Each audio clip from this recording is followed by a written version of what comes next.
अस्सलाम वालेकुम एवरीवन। उम्मीद है कि आप सब खैरियत से होंगे। This is my second video. और आज जिस तरह कि मैंने अपनी पहली वीडियो में आप सबको बताया था कि मैं अपने क्वारंटीन का एक्सपीरियंस आपके साथ शेयर करूंगी। जिस तरह कि लास्ट वीडियो में मैंने आप सबको बताया था कि जो भी रिक्वायरमेंट्स होती हैं एयरपोर्ट की, उनमें एक बेसिक रिक्वायरमेंट जो थाईलैंड की है कि आप लोगों के पास क्वारंटीन की बुकिंग होना लाजमी है। At the time when you arrive at Swarma Bhumi Airport Bangkok, वो लोग आपको चेक करके सारी क्लियरेंस आपकी करते हैं एयरपोर्ट से, क्योंकि उसके बगैर किसी भी बंदे को उस बुकिंग को शो कराए बगैर आप नहीं एयरपोर्ट एग्जिट कर सकते। That is a very very important thing जो इन लोगों ने एक मैंडेटरी की हुई है यहाँ पे अराइवल टाइम के लिए, कि जैसे ही आप at the time of arrival when you reach air, तो वो आपसे इस बुकिंग के बारे में काफ़ी ज़्यादा डिटेल्स मांगेंगे जो कि आपके पास होनी चाहिए। तो हमारे पास भी बुकिंग थी, और जैसा कि मैंने पहले बताया था कि 14 दिन का क्वारंटीन था इनका, जो कि अल्हम्दुलिल्लाह लकीली 11वें दिन हम बाहर थे, वो इनका नोटिफिकेशन आउट हो गया था कि 10 दिन का क्वारंटीन हो गया। तो ये मैंने उस वक़्त कुछ अपने रूम्स की पिक्चर्स ली थी, जो कि मैं पूरी तरह तो नहीं ले सकी थी, क्योंकि मुझे अच्छा नहीं लग रहा था कि मैं आपको बार-बार उन्हीं 2 कमरों में डेली बेसिस पे एक वीडियो बनाऊँ या पिक्चर्स अपलोड करूँ। वो अच्छा नहीं लगता, एक बड़ी मोनोटोनस सी चीज़ हो जाती है। तो जस्ट टू अवॉइड दैट मैंने इसको सम अप किया है, अपने 10 डेज़ ऑफ क्वारंटीन को। मैं आपके साथ शेयर करूँगी कि क्या मेरा एक्सपीरियंस था, क्या किस कुछ तंग हालात में, और ज़ाहिर है आपके पास खाना जिस तरह है वो अवेलेबल नहीं होता। हलाल फूड ऑल्दो हमें होटल वाले प्रोवाइड कर रहे थे, लेकिन वो अकॉर्डिंग टू आवर टेस्ट बिल्कुल भी नहीं था, जो कि हमने उन्हें 2-3 दिन बाद मना कर दिया था कि प्लीज़ आप लोग हमें ना देंगे, हमसे नहीं खाया जा रहा। तो लेट्स बिगिन आवर वीडियो। ये है हम लोग अच्छा, पहले मैं आपको ये बताती हूँ कि हम लोग जब एयरपोर्ट से निकले तो एक दूसरा शहर था जिधर हमारी होटल की बुकिंग थी, वो सताहिब था, और सताहिब शहर का नाम था। और सीधे ही हम वहाँ से सताहिब के इस होटल में पहुँचे, जहाँ पे हमारे पास 2 रूम्स थे, और एक मास्टर बेड था, उसके साइड पे एक डाइनिंग टेबल थी, एक सिटिंग एरिया था, सोफे वगैरह थे, गैलरी थी। गैलरी के बाहर बहुत ही खूबसूरत व्यू था, जो मैं आगे अपनी कुछ मैंने वीडियोस बनाई थी, कुछ पिक्चर्स, जिनके ज़रिए मैं आपको शो कराऊंगी और बताऊंगी कि मेरा कैसा वहाँ पे टाइम गुजरता था। और ये 2 सिंगल रूम थे और एक जॉइंट रूम था, और दोनों रूम्स में हमारे पास बेडरूम फ्रिज थे, माइक्रोवेव था, टीवी भी था। लेकिन टीवी की कोई ख़ास ज़रूरत नहीं थी, या क्योंकि वो उनके चैनल्स थे, उन्हीं की ज़बान थी, तो हम लोगों के लिए वो एक बेकार सी चीज़ थी, क्योंकि हमें कुछ समझ ही नहीं आता था टीवी लगा के कि इस पे क्या आ रहा है और क्या, क्योंकि सारे ही चैनल उन्हीं की लैंग्वेज पे बेस्ड है, थाई लैंग्वेज में। तो it's of no use basically. Next जो मैं आपको पिक्चर दूंगी, वो उसमें मैं आपको ये बताऊंगी कि क्वारंटीन के दिन कैसे गुजरे। बेसिकली क्वारंटीन गुजारना एक काफ़ी बड़ी अजियत का टाइम हो जाता है ऐसे हालात में, जहाँ पे आपके पास कोई अपना जिस तरह फूड के इशू हों, आपके पास एक कुछ करने को ज़्यादा ना हो। तो जब मैं पाकिस्तान से आ रही थी, तो मैंने अपनी बेटी को कहा कि हमें कुछ इंडोर एक्टिविटीज़ के लिए, क्योंकि हम मुझे आइडिया था कि बंद होके बैठना पड़ेगा और बच्चों के साथ काफ़ी टायरिंग और टफ हो जाता है, क्योंकि उनको एंगेज करना पड़ता है बार बार किसी न किसी एक्टिविटी में, और मेरे पास कोई इंडोर एक्टिविटी नहीं थी उनको एंगेज करने के लिए। तो आई रिमेंबर कि मैं जब आ रही थी, तो मैंने अपने बच्चों से कहा कि हमें लूडो रखना चाहिए।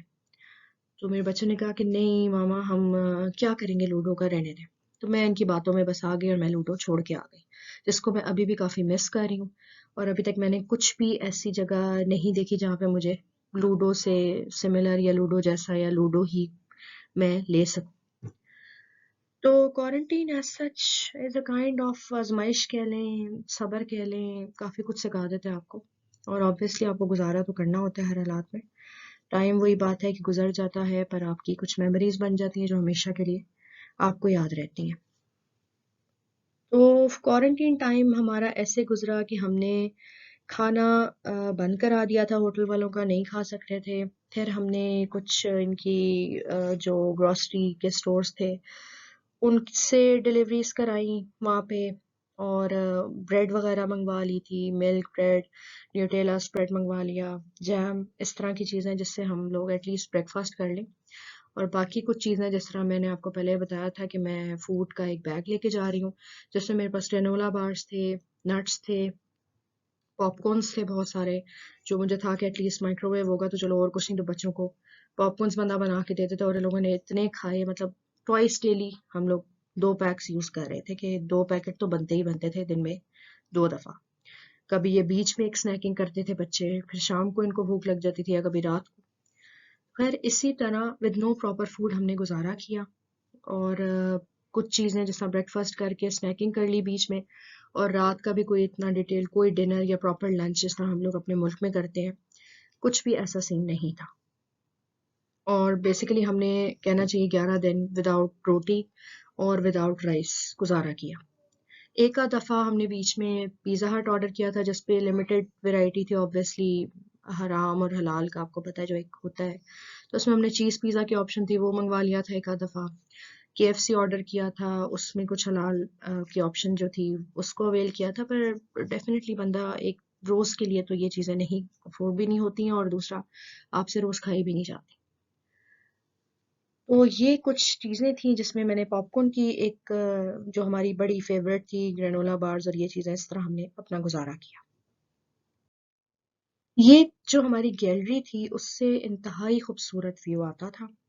सतह पे एक समंदर था, it's a beautiful beach over there, और बादल बिल्कुल नीचे नीचे, और ऑन एंड ऑफ बारिश होती रहती थी। Greenery, nature everywhere around. तो जब भी बारिश होती थी या कुछ, अपार्ट फ्रॉम ह्यूमिडिटी, ह्यूमिडिटी बहुत ज़्यादा होती थी, क्योंकि बारिश का भी कोई इतना ख़ास फ़ायदा नहीं होता था, और आप कितनी देर गैलरी में खड़े हो सकते हैं because it's a lot humid. बस थोड़ी बहुत देर के लिए बाहर गए, बारिश देख ली, और मैंने कुछ ये सीन्स थे जो अपने फ़ोन से उस वक़्त मैंने कुछ पिक्चर्स कैप्चर की थी, वो मैंने जॉइन करके लगाई हैं ताकि आप लोगों को मैं कुछ ना कुछ आइडिया दे सकूं कि उस वक़्त मेरे सामने क्या था। लेकिन ये है कि अगर ह्यूमिडिटी ना हो तो आप काफ़ी देर वहाँ पे खड़े भी रह सकते हैं और एंजॉय कर सकते हैं नेचर को। उसके बाद ये मैंने एक वीडियो सी बनाई थी। उस दिन भी बारिश हो रही थी, बहुत खूबसूरत व्यू था, सामने समंदर, बिल्कुल नीचे बादल और ग्रीनरी, काफ़ी खूबसूरत। तो मैंने एक ये छोटी सी क्लिपिंग करने की कोशिश की थी। कुछ इतनी क्लियर तो नहीं है, लेकिन थोड़ा बहुत आपको वेग सा आइडिया मिल जाएगा कि मैं गैलरी से क्या कुछ देख रही थी क्वारंटीन में बैठ के। तो ये कुछ क्लिपिंग्स हैं। अच्छा, जब हमारा क्वारंटीन फाइनली ऑफ हमारा गुजर गया, और हम लोग जो थे वो बाहर निकले, तो जो ये बीच नज़र आता था ये काफ़ी खूबसूरत था। तो मैं अपने बच्चों को कहती थी कि जब भी हम लोग निकलेंगे on our last day of quarantine तो हम डेफिनेटली यहाँ पे ज़रूर जाएंगे और कुछ पिक्चर्स या वीडियोस बनाएंगे ताकि हमारी मेमोरी बने। तो ये सारा है, और इसमें ये जो आप लोग बोट्स देख रहे हैं ये बैंकॉक से आती है, और यहाँ पे ये काफ़ी खूबसूरत है, और नीचे भी ये सीढ़ी है कि आप नीचे भी बैठ सकते हैं, एंजॉय कर सकते हैं, पानी को टच कर सकते हैं। ये पहाड़ थे दूर दूर, मतलब इट्स ब्यूटीफुल, वेरी सूदिंग, बहुत खूबसूरत व्यू था। मैंने ये लास्ट डे हम लोग निकले थे, और मैंने एक वीडियो बनाई थी जो मैंने आपके साथ शेयर की।